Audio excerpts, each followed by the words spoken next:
Donc je me présente rapidement, je suis avocat au Conseil d'État à la Cour de cassation, signifie que je représente les parties essentiellement devant ces deux juridictions suprêmes de l'ordre administratif et de l'ordre judiciaire, auxquelles vous avez eu peut-être affaire pour vos majeurs protégés, auxquels moi j'ai souvent affaire en tout cas à des clients qui sont sous mesure de protection, pas nécessairement pour des questions afférentes à la spécificité de leurs mesures de protection, mais parce que ce sont des personnes qui, comme les autres, ont des procès, et parfois des procès jusqu'au Conseil d'État, ou plus fréquemment devant la Cour de cassation.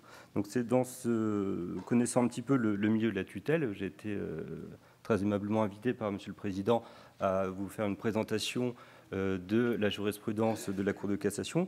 Donc je vous prie de m'excuser, je n'ai pas préparé de PowerPoint de slide, mais la jurisprudence de la Cour de cassation étant la même pour moi et pour Madame Maria, vous aurez les mêmes références que les arrêts cités par Madame Maria. Alors, je fais un petit point quand on m'a demandé d'intervenir sur la jurisprudence récente de la Cour de cassation sur ces questions de responsabilité. Et j'ai été surpris de constater qu'il n'y avait pas grand-chose. Alors c'est plutôt bon signe, parce que ça veut dire qu'il n'y a pas beaucoup de contentieux de responsabilité par rapport aux contentieux de responsabilité des notaires ou des avocats, où là la jurisprudence est très abondante. En matière de protection de la personne, les cas de responsabilité, en tout cas qui remontent jusqu'en cour d'appel, voire jusqu'en cour de cassation, sont relativement rares. Alors, quand on sait qu'il y a quasiment 1 million de personnes qui sont sous mesure de protection en France, c'est plutôt bon signe. Alors, soit vous ne commettez jamais de faute, soit les majeurs ne se en plaignent jamais. Bon, je ne sais pas quelle est la raison. En tout cas, c'est plutôt bon signe pour votre activité qu'il n'y ait pas un contentieux abondant en matière de responsabilité. Pour autant, c'est une question qui doit légitimement être au cœur de vos préoccupations, qui ne doit pas vous obséder pour ne pas paralyser votre action quotidienne, mais qui doit quand même rester dans votre viseur, dans votre action quotidienne. Alors, la loi de 2007 qui a bouleversé les conditions d'exercice de la profession a-t-elle changé les conditions d'engagement de la responsabilité? Donc, recherche de jurisprudence de la Cour de cassation sur les mesures, les actions en responsabilité sous l'empire de la nouvelle loi de 2007, mais il n'y a qu'un seul arrêt. Il n'y a qu'un seul arrêt, c'est un arrêt du 25 juin 2014, et un arrêt qui reconnaît la responsabilité, pas de chance, d'un mandataire judiciaire qui exerçait une mesure de tutelle. C'est un arrêt du 25 juin 2014 qui n'a pas été publié au bulletin.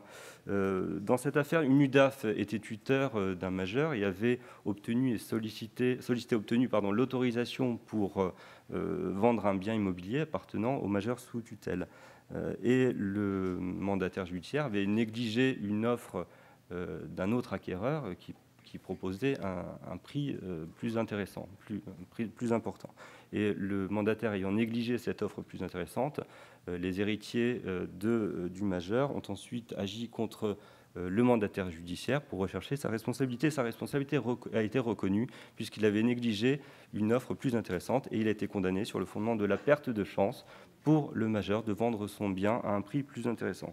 Donc c'est le premier arrêt formellement qui statue sur le fondement de la nouvelle loi, la loi de 2007. Un seul arrêt. Donc je vais quand même rester un petit peu encore avec vous pour vous présenter, vous parler un peu de la jurisprudence antérieure à la loi de 2007, mais qui, bien qu'étant antérieure à la loi de 2007, est loin d'être caduque, parce que la loi de 2007 a changé les choses, mais n'a pas non plus fait table rase du passé, ce qui fait que les solutions qui ont été jugées sous l'empire de l'ancienne législation restent pour beaucoup valables, en tout cas importantes comme curseur par rapport à votre responsabilité dans le cadre de la loi de 2007. Alors la loi de 2007, on va pas faire l'article, hein. Les grands axes de la réforme, c'est la création du statut de mandataire judiciaire, professionnalisation, CNC, prestation de serment, avec le corollaire, votre responsabilité en tant que mandataire judiciaire et non plus sans le paravent de l'État, comme c'était le cas auparavant. Donc vous êtes maintenant, en tant que mandataire judiciaire, justiciable directement devant les tribunaux en cas d'action en responsabilité. Cette nouveauté s'accompagne d'une redéfinition des fondements de la responsabilité, comme on l'a vu, responsabilité pour faute simple pour les curateurs, et pour faute lourde pour les curateurs simples, et pour faute simple pour la curatelle lourde. Voilà, bon, c'est pas simple. Et de la même manière, pour la tutelle, une responsabilité pour faute simple. Alors, la loi 2007 a redéfini les acteurs. En fait, un procès en responsabilité, c'est comme une pièce de théâtre. Il y a des protagonistes, il y a des acteurs. Les acteurs de catégorie, les victimes, en tout cas les victimes qui se prétendent l'être, et les responsables. Alors, la victime, quelle est la victime dans le cadre de la responsabilité dans le cadre des mesures de protection? Alors, la victime potentielle, c'est évidemment, en premier lieu, le majeur protégé. Le majeur protégé, et par extension ses ayants droit, c'est-à-dire ses héritiers. La Cour de cassation a ajouté une catégorie qui peut être assimilée au majeur lui-même, c'est l'assureur du majeur. Dans l'arrêt du 27 février 2013, dont on a parlé, dont on reparlera, l'action avait été engagée. Donc c'est l'affaire de la fuite de gaz, bien naturellement. L'action avait été engagée par l'assureur du majeur qui avait pris en charge les dégâts et qui ensuite s'était retourné contre l'État pour se faire rembourser. Donc à cette occasion, la Cour de cassation a précisé que l'assureur était subrogé dans les droits du majeur protégé et qu'à ce titre, il pouvait exercer l'action qui, en principe, est réservée au majeur. Il pouvait exercer à sa place l'action qui était réservée au majeur. Donc c'est un arrêt important, puisque, bien que rendu sous l'empire de la loi de 2007, avant la loi 2007, pardon, aura toutes les raisons de s'appliquer dans le cadre de la nouvelle loi, la loi 2007. Donc, qui peut agir contre vous, le majeur protégé ou ses héritiers ou son assureur? Quid des tiers, c'est-à-dire les personnes qui n'ont aucun lien avec le majeur protégé? Alors, sous l'empire de la nouvelle loi, pas de jurisprudence pour l'instant de la Cour de cassation. Alors, un arrêt de la Cour d'appel de Lyon du 23 janvier 2014, dont on a parlé, dont Madame Maria vous a parlé tout à l'heure, c'est-à-dire un voisin qui avait agi contre le mandataire judiciaire pour se plaindre des fuites d'eau causées par l'appartement du majeur sous tutelle. Le voisin, c'est incontestablement un parfait tiers par rapport à la mesure de protection. La Cour d'appel de Lyon n'a pas discuté la recevabilité, et personne n'a discuté la recevabilité du voisin à agir directement contre le mandataire judiciaire. Donc les tiers peuvent vraisemblablement, avant comme après la loi 2007, agir directement en responsabilité contre les mandataires judiciaires.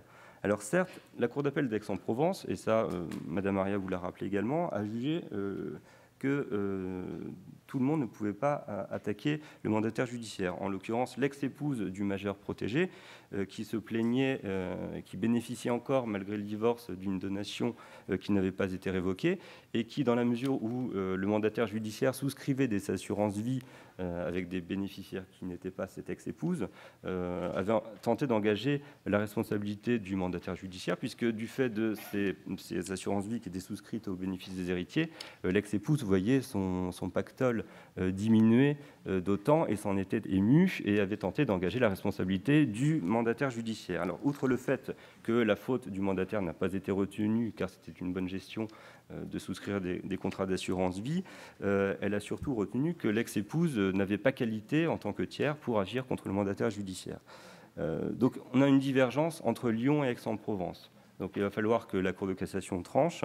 Je pense que la Cour de cassation tranchera plutôt en faveur de Lyon, c'est-à-dire qu'il admettra la recevabilité des tiers à agir directement contre le mandataire judiciaire à la protection des majeurs.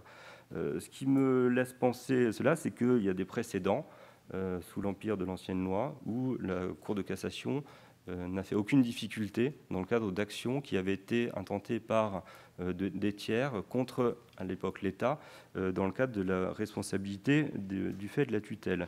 Je vous renvoie un arrêt de 2006, qui était un arrêt à peu près identique à celui de l'affaire de la fuite d'eau dont le voisin se plaignait.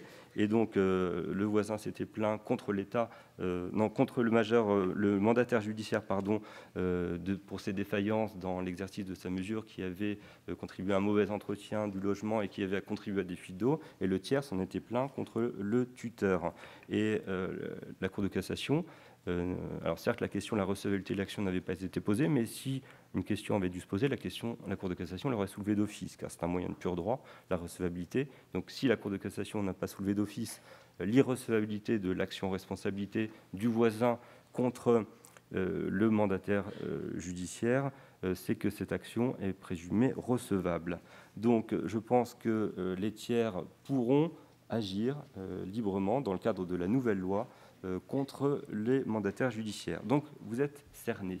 Vous êtes cernés par les majeurs, leurs héritiers, leurs assureurs, leurs voisins et de manière générale tous les tiers qui pourraient se plaindre. Alors, je ne dis pas ça pour vous inquiéter, mais il faut avoir conscience des acteurs qui pourraient rechercher votre responsabilité pour, non pas s'en prémunir, mais pour savoir à quoi vous pouvez vous attendre.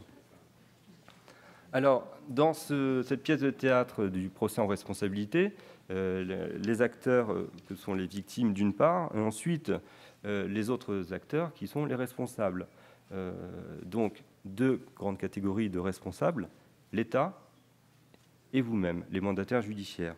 Alors, l'État, qui avant était sous l'empire de l'ancienne législation, la seule personne responsable à l'égard des pupilles, à l'égard du majeur protégé, aujourd'hui, il peut être encore actionné, peut-être encore poursuivi, mais ce n'est plus la seule personne qui peut être poursuivie par le majeur protégé.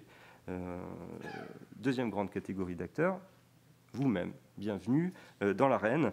Vous pouvez être poursuivi en responsabilité à la place de l'État ou aux côtés de l'État lorsque la faute résulte de l'action du mandataire judiciaire. Donc c'est la grande nouveauté de la loi de 2007 avec la création de votre statut de mandataire judiciaire et la possibilité pour le majeur d'agir directement en responsabilité contre vous. Alors, le mandataire judiciaire, la protection des majeurs, donc qui va pouvoir être poursuivi. Qu'est-ce qu'on entend par mandataire judiciaire ? Vous savez qu'il y a deux catégories de mandataires judiciaires. Il y a ceux qui exercent à titre individuel et ceux qui exercent sous forme d'institution. Alors, lorsque le mandataire exerce à titre individuel, là, il n'y a pas de suspense, c'est lui qui est poursuivi. Lorsque le mandataire judiciaire exerce par l'intermédiaire d'une institution, la plupart du temps des associations, c'est l'institution qui est désignée comme mandataire judiciaire, mais concrètement, la mesure est exercée par des délégués. Alors ça, Ingrid Maria vous en a parlé tout à l'heure,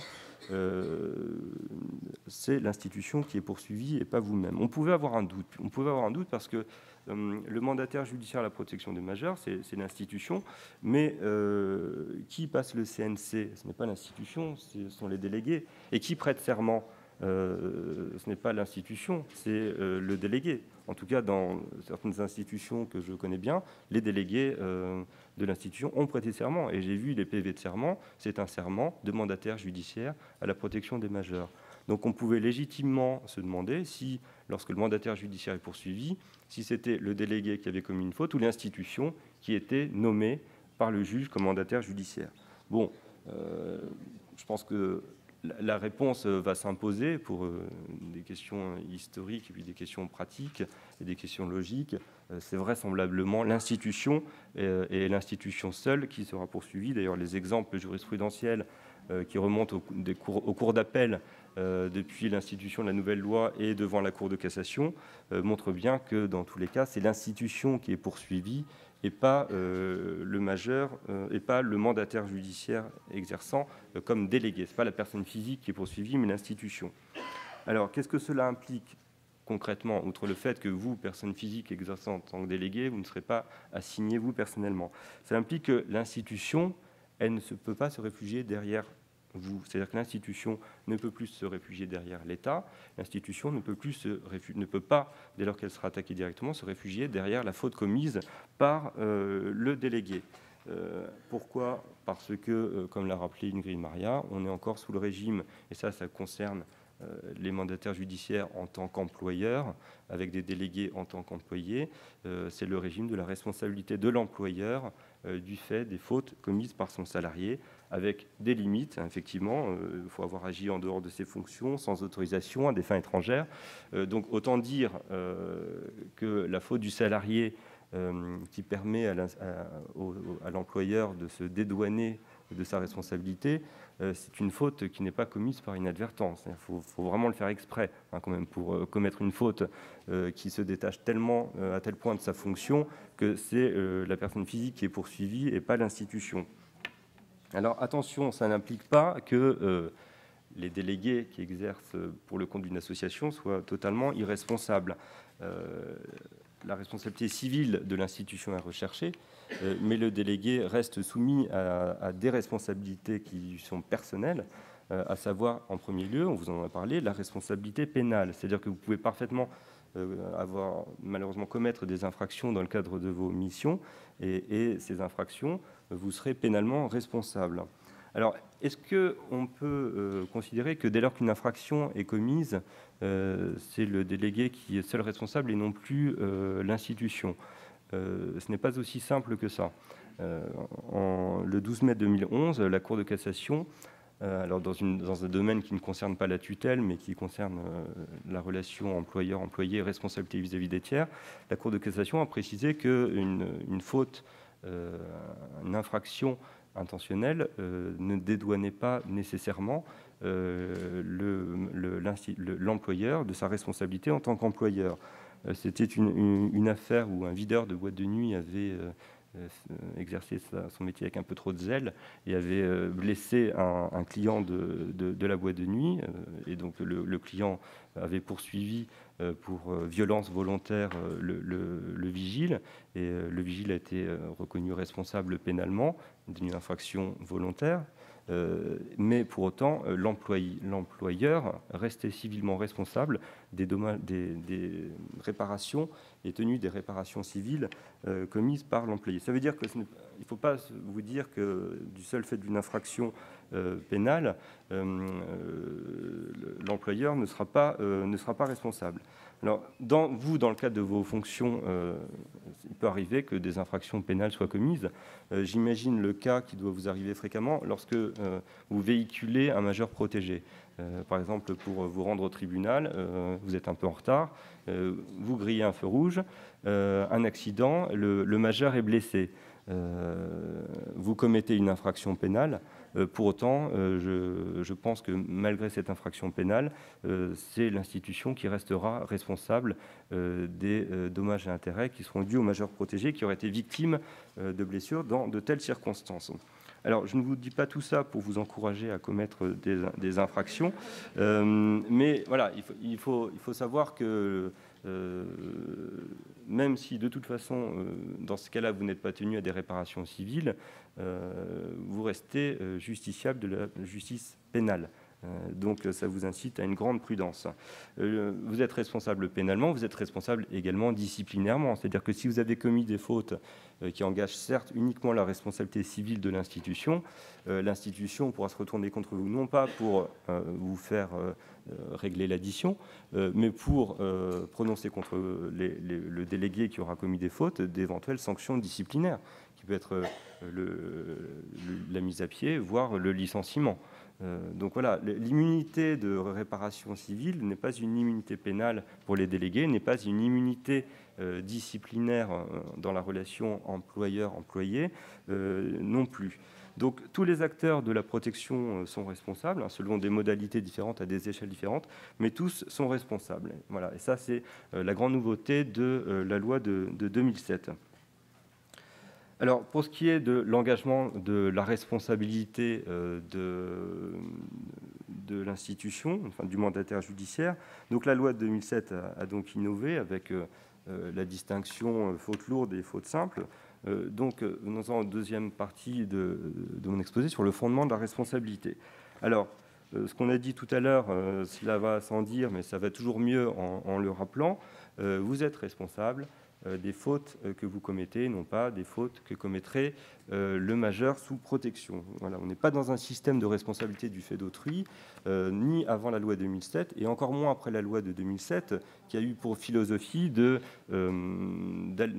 favoriser l'autonomie du majeur protégé et de conduire la mesure de protection vers, si possible, une plus grande autonomie.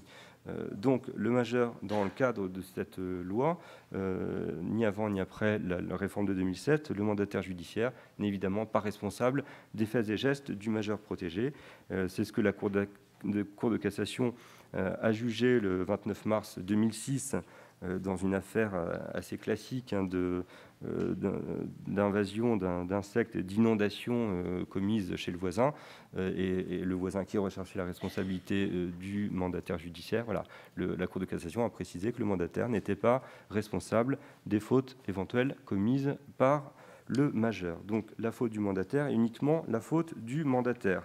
Donc deux catégories de fautes, la faute lourde ou le dol pour la curatelle simple, on l'a vu, la faute simple pour la tutelle et la curatelle renforcée. Alors la faute lourde ou le dol, la Cour de cassation, sur le nouveau dispositif, n'a jamais eu encore l'occasion de préciser ce qu'était une faute lourde. Donc en attendant, il faudra se référer aux standards de la jurisprudence, et la faute lourde étant bien évidemment une faute d'une gravité telle que même un non-initié serait capable de la dénoncer et que la personne la moins avisée serait capable de ne pas faire. Voilà, donc on verra comment la jurisprudence affinera cette notion. Ce qui sera intéressant, c'est quand on aura des arrêts qui préciseront que tel comportement, oui, c'est une faute, mais ce n'est pas une faute lourde. Là, on sera intéressant de voir ça. Pour l'instant, les quelques cas de jurisprudence, les cours d'appel retiennent qu'il n'y a pas de faute du tout. Alors, est-ce que c'est pas de faute lourde ou pas de faute du tout?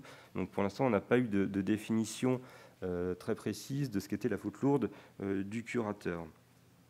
C'est effectivement un concept délicat à manier. Alors, faute lourde pour le curateur, pour la tutelle ou la curatelle renforcée, une faute simple, c'est-à-dire une faute, le texte avant la loi 2007 évoquait la faute quelconque. Aujourd'hui, c'est la faute tout court, donc je ne pense pas qu'il y ait de différence. C'est une faute simple. À l'égard de cette notion, la loi de 2007 n'a vraisemblablement rien changé. Elle a simplement innové en permettant au majeur de poursuivre directement le mandataire judiciaire, mais pour ce qui est de l'intensité de la faute, il n'y a pas de modification. Alors, donc c'est-à-dire qu'il faut rechercher la faute par rapport aux obligations du mandataire.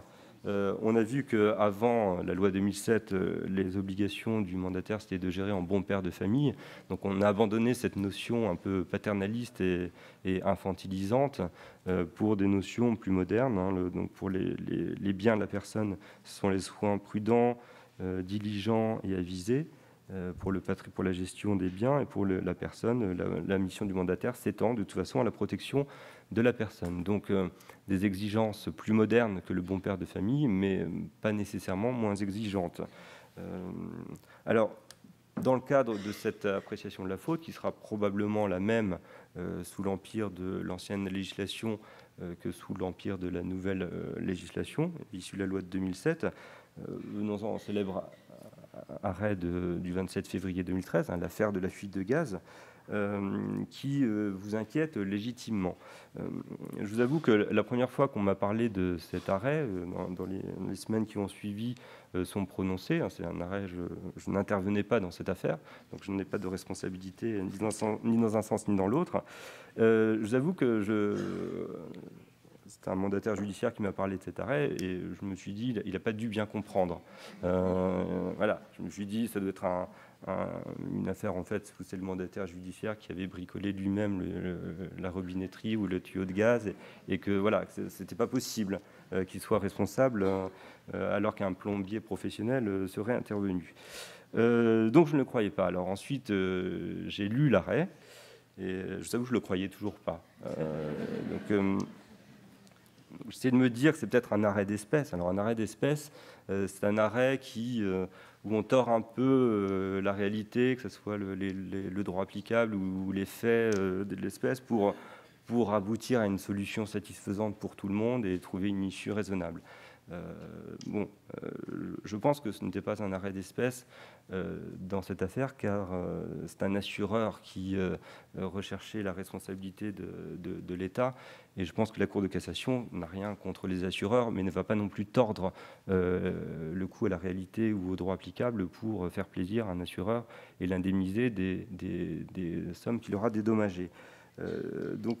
Premier indice que ce n'est pas un arrêt d'espèce. Deuxième indice, encore plus parlant, c'est que c'est un arrêt qui a été publié au recueil des arrêts de la Cour de cassation.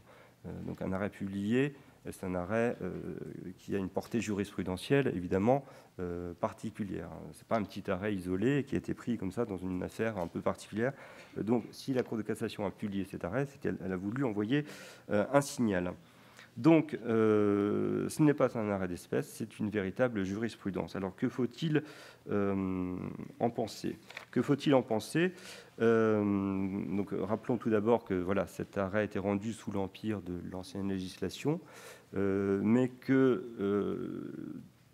je pense que, ça on pourrait en débattre avec Ingrid Maria, qui vous a donné son impression sur la question, mais je pense que le même arrêt aurait pu être rendu sous l'empire de la nouvelle loi. Certes, dans cet arrêt, c'est l'État qui était responsable. Désormais, c'est le mandataire judiciaire qui pourrait être poursuivi pour la même faute. Est-ce qu'on apprécie différemment la faute du mandataire judiciaire lorsque c'est le mandataire judiciaire lui-même qui est poursuivi ou lorsque c'est l'État qui est poursuivi, comme il peut l'être, même en cas de faute du mandataire judiciaire? Je ne pense pas que la Cour de cassation déplacera le curseur selon la personne qui sera poursuivie, dès lors que, dans tous les cas, ce sera une faute du mandataire judiciaire, puisque la faute s'apprécie par rapport à son auteur et pas par rapport à la personne qui règle la facture in fine. Donc je pense qu'en 2007, après sur la loi de 2007, une même décision aurait pu être rendue. Alors que penser de cette décision? Alors la Cour de cassation nous dit que le tuteur doit veiller au bien-être et à la sécurité de l'incapable. Alors passons le terme d'incapable, qui est suranné, qui ne devrait plus être utilisé dans un arrêt de la Cour de cassation. Veiller au bien-être et à la sécurité, aucun problème, ça, personne ne peut contester cette mission du mandataire. Mais de telle sorte que le mandataire doive aller surveiller les travaux faits par un plombier professionnel dont le travail n'a pas été remis en cause, alors peut-être à tort dans cette affaire, mais bon, ce n'est pas la question, le plombier n'a pas été mis en cause. Est-ce qu'on peut décemment contraindre les mandataires judiciaires qui font intervenir un professionnel dans un domicile d'aller inspecter les travaux finis et le rendre comptable de l'insuffisance des travaux qui auraient été faits? Parce que, concrètement, vous exercez de nombreuses mesures. Vous pouvez avoir des majeurs qui résident assez loin de votre bureau. Si à chaque fois que vous faites intervenir un artisan, il faut aller vérifier les travaux, je pense que ça va poser de sérieux problèmes en termes de gestion du personnel. C'est-à-dire qu'il va peut-être falloir penser à recruter dans vos institutions. Voilà, et assurer des formations selon les travaux que vous allez surveiller. Donc là, pour un secteur plomberie, un secteur gaz, voilà. Donc cet arrêt de la Cour de cassation, assurément, n'est pas très réaliste. Il est en décalage avec les moyens humains et matériels dont les institutions disposent. Alors, comment interpréter cet arrêt de la Cour de cassation? Je pense que cet arrêt de la Cour de cassation, certes rendu sous l'empire de la législation antérieure, est un signal qui est envoyé. Un signal qui est envoyé en disant voilà ce que je considère comme étant une faute du tuteur ou du curateur, là en l'occurrence du tuteur. Ça veut dire que demain, avec la loi de 2007, c'est vous qui serez poursuivi personnellement. Je pense que les conclusions à tirer de cette affaire, c'est une sonnette d'alarme pour que les mandataires judiciaires prennent conscience de leurs responsabilités et s'assurent. C'est-à-dire qu'on est dans une société où on ne supporte plus le risque, où on cherche des responsables. Et donc, les responsables, du fait de la nouvelle loi, étant désormais les mandataires judiciaires, ils n'ont plus l'État pour s'abriter.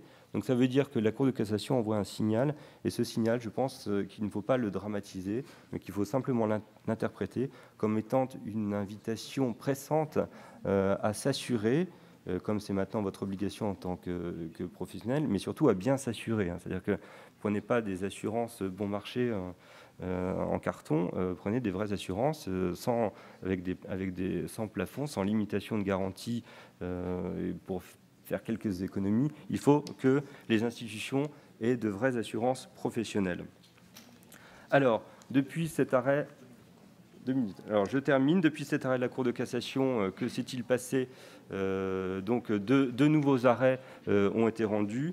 Un arrêt de condamnation et un arrêt de mise hors de cause du mandataire judiciaire. Alors, un arrêt de mise hors de cause, c'est l'arrêt dont Ingrid Maria vous a parlé tout à l'heure, du 14 mai 2014.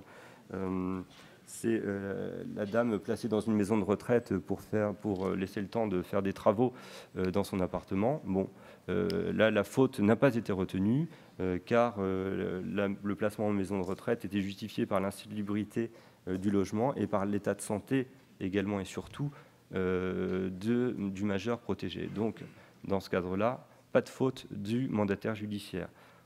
Autre arrêt de la Cour de cassation depuis l'arrêt de la fuite de gaz, l'arrêt dont je vous ai parlé en préambule, et je terminerai avec cet arrêt. C'est un arrêt de condamnation. L'affaire où l'UNIDAF avait vendu un bien immobilier à un prix moindre que celui proposé par un autre acquéreur. Là, la responsabilité du tuteur a été retenue. Donc, un point partout depuis l'affaire de la fuite de gaz. Donc, le jeu reste ouvert.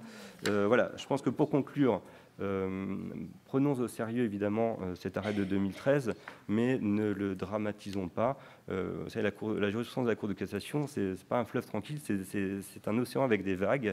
On est arrivé en haut d'une vague avec cet arrêt de 2013.